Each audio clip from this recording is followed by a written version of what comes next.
What's up, everybody? Welcome back to Just Jake Reviews, where today I'm going to be reviewing the brand new Ghost album, Skeleta. Get it? Ghost? You can't see me? I'm invisible? Please laugh. Hey, I'm right here.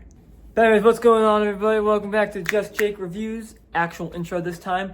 And today, like I said, I'm gonna be trying something different. This is kind of out of my wheelhouse a little bit on this channel, but it's not for me in real life. I love rock. I do. It is my second favorite genre. If we're going off just like, like the full genres, it's rap, rock, and then pop is probably third. Although it wasn't like that when I was younger. So I love rock music. And this is a band that I recently got into, and I was like, you know what, screw it. For the first for the first album to review in a while, let's do this. Let's try it out. Let's test the waters, as they say. So yeah, this is the band Ghost, and their new album that came out today, actually, called Skeleta. So let's get into it. Skeleta is the 6th studio album by the Swedish rock band Ghost. It was released on April 24th, 2025 through Loma Vista Records, and was preceded by the singles Satanized, Lacrima, and Peacefield. Alongside the album announcement, the band revealed the new figurehead for the band called Papa V Perpetua. His vocal debut on the lead single Satanized was said to concern demonic possessions and succumbs to dark forces. What? But anyway, probably going to keep this review relatively shorter because there's not really much to say about this album. All their albums are pretty much like 10 to 13 songs, 40 to 50 minutes, you know.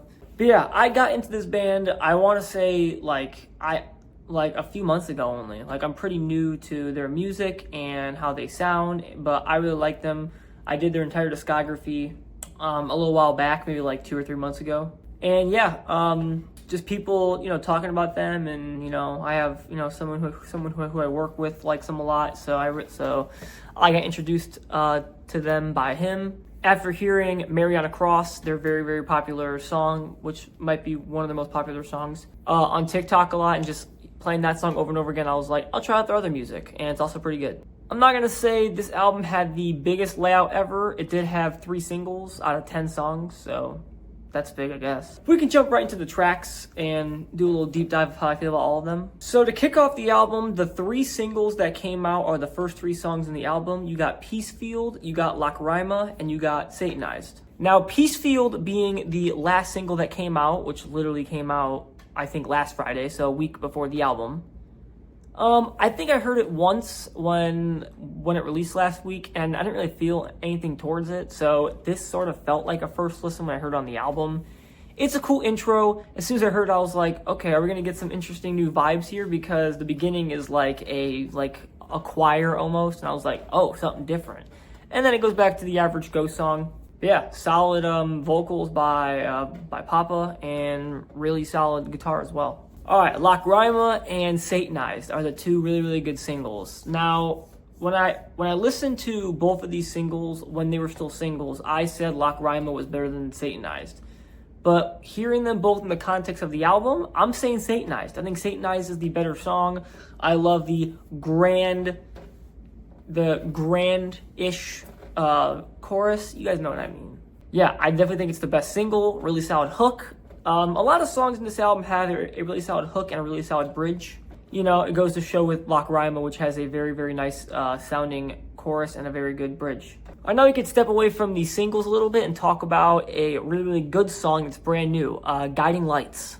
Guiding Lights, now when it comes to the band Ghost, I like their slower songs. I like the slower tempo songs where it starts off slow but then picks up a little bit, and this is the perfect example for that. Guiding Lights might be the slowest song in the album, which I love. I mean, my favorite Ghost song of all time is Life Eternal, which is a slow song, so yeah. The next song on the album be De Profundis Borealis, which is Latin for From the Depths. You will notice that some Ghost song titles are in Latin. This song just has, a faster tempo. It's a more rock song, and this song just kind of seems like filler a little bit. Once again, 10 songs. It's hard to get every single song perfect. And that goes with some other songs in this album too. Cenotaph, which is a kind of an interesting song that I love. I will say with this song, the drums and the guitars are definitely giving off, in my opinion, sort of like a Black Sabbath vibe. And I know me saying that, someone's gonna say, well, you don't know what music is. That ain't Black Sabbath. Okay, I don't listen to Black Sabbath. Well, I do a little bit. They have a few good songs, but they're not in my rotation. But they do. The perfect example would be the drums give off like, I think it's War Pigs? No, Children of the Grave.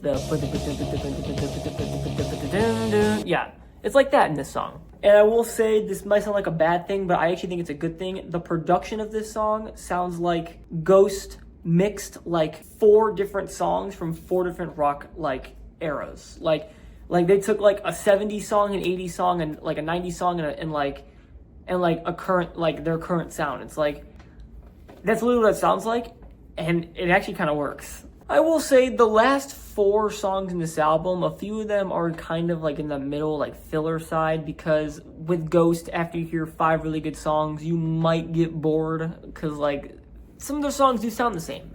And unfortunately, the second half of this album suffers from that, which is unfortunate. Like the song Umbra, the second to last song. Is there a cowbell in this song? I think there's a freaking cowbell in this song. I'm not gonna lie, this album should have been 7 songs, not 10. But this album kind of gets saved by the outro, Excelsius. This is a grandiose, cinematic, beautiful song with an amazing guitar solo at the end. It's a 6-minute song, their longest song in the album. Now this song sounds like a Ghost song that's not in their comfort zone. I am getting mad Pink Floyd vibes from this song. Pink Floyd, is what I'm getting from this song. And nothing wrong with that. Love Pink Floyd, big fans of them actually.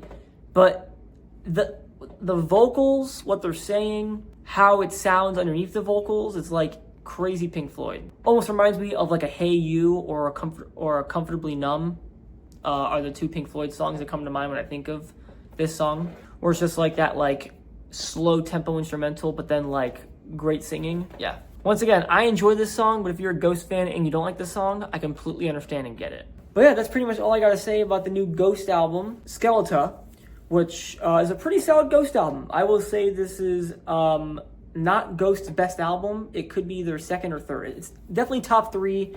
Could be their second best. I think it might be their second best. Real solid album. My favorite song in the album, I'm gonna go Guiding Lights. Guiding Lights is a very good song. Cenotaph and of course Excelsius, the outro, are very close. But I'm going Guiding Lights. I like the beautiful slow tempo. And the worst song in the album is going to be a song called Miss Aaliyah Amori, which just is one of those middle tracks that's just a little bland. Not really for me. It just kind of, it suffers from the filler thing of it. But I would say for my first album I've heard in 2025 for a while, this album is very good. One of the best albums of the year so far for me. I am giving this album an 8.3. 8.3. Anyways, that's going to be all for today's album review or video. I'm trying to find other video ideas to do. I got the next like 3 or 4 planned, so just wait till that. I know the uploading days are not that consistent, but I'm doing other stuff right now. And I just don't feel like, this is going to sound bad, I just don't feel like uploading like once every other day, because then I feel like the content will be rushed. Therefore, I'm not going to be proud of the content, because I know this channel is fairly new. This channel is just coming across like, I think 4 months now, which is pretty cool. But I've already had to scrap 2 videos because I wasn't proud of them, which is 2 more than I thought I would. But yeah, stay tuned for more music stuff. Actually, I feel like the end of this week, I'm going to be doing my 2nd episode of Highs and Lows. If you guys remember early on in the channel, I did a Highs and Lows episode 1 at the end of February, where I recapped my favorite albums, least favorite albums, worst songs, favorite songs of the past 2 months. I'm going to be doing that for March and April, and that might be the last time I do that until maybe July or maybe even end of the year. Screw it, I don't know. And also stay tuned for, I got to finish out the trilogy, stay tuned for my top 15 bands of all time, favorite bands of all time. If you check out the channel, I have a video of my top 10 favorite singers or artists, top 10 favorite rappers. Now I'm doing top 15 favorite bands. The reason why it's 15 is because 10's not enough for bands. Okay, bands are important. Not saying rappers aren't, but rock bands and bands in general are important. So stay tuned for that, top 15. And it could be some few honorable mentions. But yeah, that should be a lot of fun. Anyways, that's going to be all for today's video, and hope to see you in the next one. Peace.